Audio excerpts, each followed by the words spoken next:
I dashed out of the house barefoot, my heart racing, hands still slick with engine grease, only to find an empty patch of oil-stained asphalt where my 1972 Dodge Dart once sat. It was gone vanishedly vying behind a lonely puddle of oil that shimmered like the ghost of every weekend I'd spent restoring that rusted treasure. Taped to my front door, like a cruel punctuation mark to the worst moment of my life, was a note from Patricia Hensley, the HOA president with the warmth of a tax audit. It read, "Vehicle was in violation. Consider this a courtesy. Warm regards." Courtesy? That woman had towed my soul on 4 wheels and capped it off with a smiley face. This wasn't just a car, it was the car. My dad and I began restoring it when I was a lanky teenager who couldn't tell a socket wrench from a sandwich. It sat in my driveway like a grizzled old hound, rusted at the edges, stubborn to start, but faithful once it did. After Dad passed, it became a tangible time machine, every bolt, every scratch, every grease stain a memory etched into the pavement. Now, it was gone, erased like some discarded junk left curbside too long. Patricia had been after me since I moved into Willow Creek Estates, a neighborhood so pristine and lifeless it felt like a dystopian brochure for upscale levying. The HOA here didn't just enforce rules, they weaponized them. My project car was their obsession, and Patricia, with her sleek silver bob and clipboard that might as well have been engraved with condemnation, was their relentless enforcer.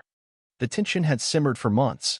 First came the passive-aggressive notes, a concerned resident noticed vehicle deterioration, then the formal letters citing HOA Ordinance 3.7.3, non-functioning automobile.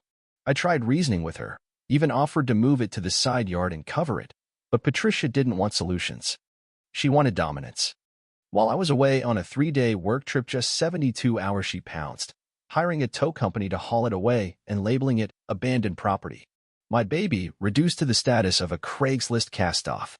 I stood in the driveway for what felt like an hour, note in one hand, phone in the other, staring at nothing. Then I called Marcus, my best friend since college. He picked up on the first ring and dove into his usual sarcasm. "Did the Dart finally ascend to car heaven and leave you behind?" I didn't laugh. "Patricia had it towed," I said. Silence, then a low whistle. "Oh, it's war now." Marcus was the type who planned revenge with the precision of a military strategist once deployed drones to drop glitter bombs on a porch pirate. When I told him what happened, he didn't hesitate. "She wants a fight? You go full Armageddon. Those HOA vehicles they used to patrol the golf cart, the SUV, that little electric scooter with the logo? Report them all as stolen." I laughed at first, then paused. "You're serious?" "Dead serious," he replied. "It's not illegal if you're just a concerned citizen reporting suspicious, unmarked vehicles, which, by the way, they are." It was absurd, childish, ridiculous, but staring at the oil stain where my car had been, something clicked. A voice inside me whispered, "This is what Dad would have done." Well, maybe not Dad, but the wild spirit of justice he'd passed down to me. By dusk, we had a plan.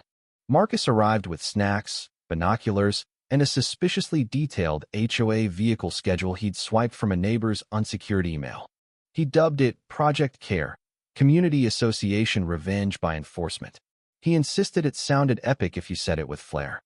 The next morning, I made the first callous, shaky report to police dispatch about an unmarked SUV parked near the park for hours, no plates. Then a suspicious golf cart loitering outside a cul-de-sac with tinted windows. Patricia's personal HOA scooter? I claimed it looked primed for package theft.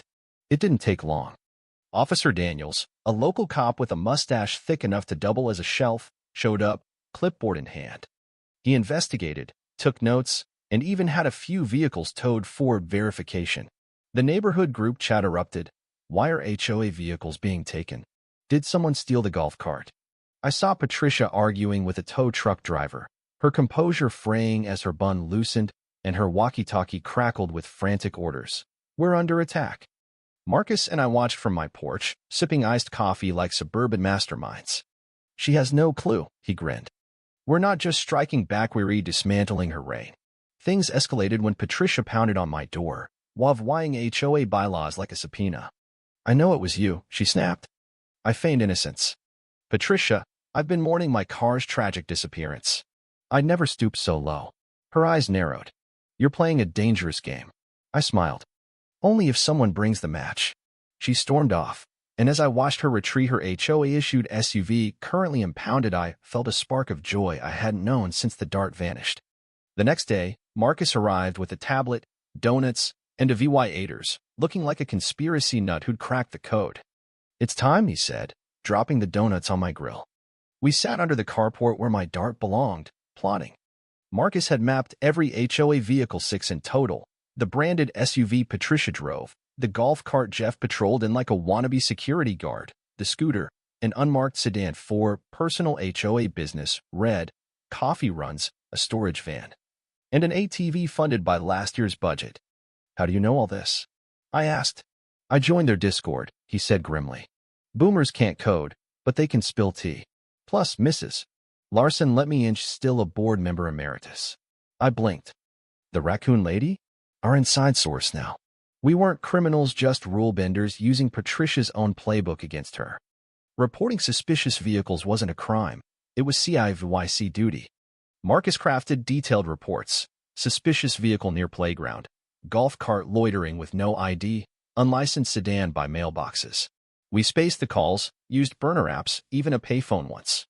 By day's end, 3 of the 6 HOA vehicles were towed or impounded. Patricia chased the golf cart's tow truck on foot, clipboard flailing, while Jeff stood by, useless, whining. It's community property. The group chat went wild. Rumors flew that the HOA was stealing vehicles. Someone photoshopped Patricia onto a Mad Max rig. Then Officer Daniels dropped by, off-duty in jeans and a hoodie, slurping a slushie. "You wouldn't know anything about these suspicious HOA vehicles, would you?" he asked casually. I kept my face blank. "Just seems like the neighborhood's gotten weird." He smirked. "Yeah, weird. Off the record, I think it's hilarious. Patricia once fined me for a spring wreath in April, seasonally inappropriate." He shrugged. "Just be careful."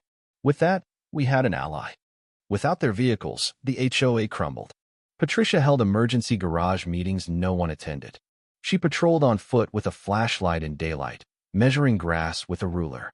Marcus went nuclear, releasing a fake HOA newsletter with absurd quotes from Patricia. "My view I sound for Willow Creek is a leaf-free utopia where pets match the neighborhood palette." It was satire, but believable enough to spark whispers. Patricia's mass email, urgent HOA security matter, accused a shadowy group of sabotage. Then came the kicker: her impounded SUV had an expired permit. To reclaim it, she faced fines and re-registration, a bureaucratic nightmare of her own making. She doubled down, installing surveillance cameras and conducting random inspections. One day, I found her and Jeff critiquing my trash cans. "Not rolled in within 37 minutes post-pickup," she said. "The rule says reasonable time," I countered. "Reasonable is subjective, and I'm the expert here," she snapped. I let it slide. She wanted me to snap, but I had the patience of a man who'd rebuilt a car with a 1983 wrench. Marcus, though, was done waiting. "She's turning this into a police state," he fumed. "We need proof." Enter Mrs. Larson, who arrived with a VY sore, Crocs, and a tea is anytime shirt, sipping tea like a retired spy. "Patricia's always been shady," she said.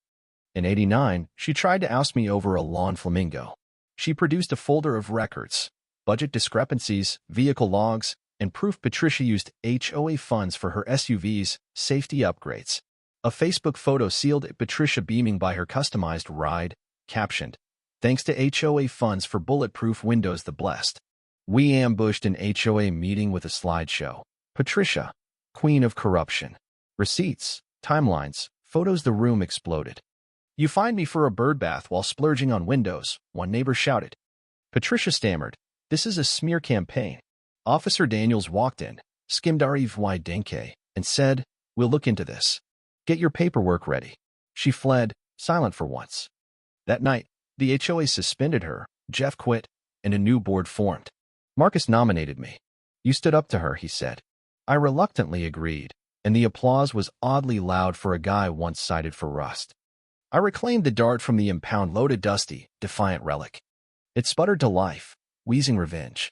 DRIVYing at home, neighbors cheered. Marcus turned my garage into a repair hub. The community pitched in tools, skull-shaped air fresheners, even Mrs. Larson's wrench cookies. We restored it to glory. Midnight blue, subtle flames, a bumper decal reading, "Still not abandoned, Patricia." She faced charges: misuse of funds, falsified records or HOA reign over. At a block party, I parked the dart center stage.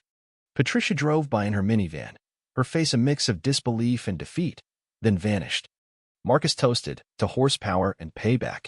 I raised my soda to her slow, glorious fall.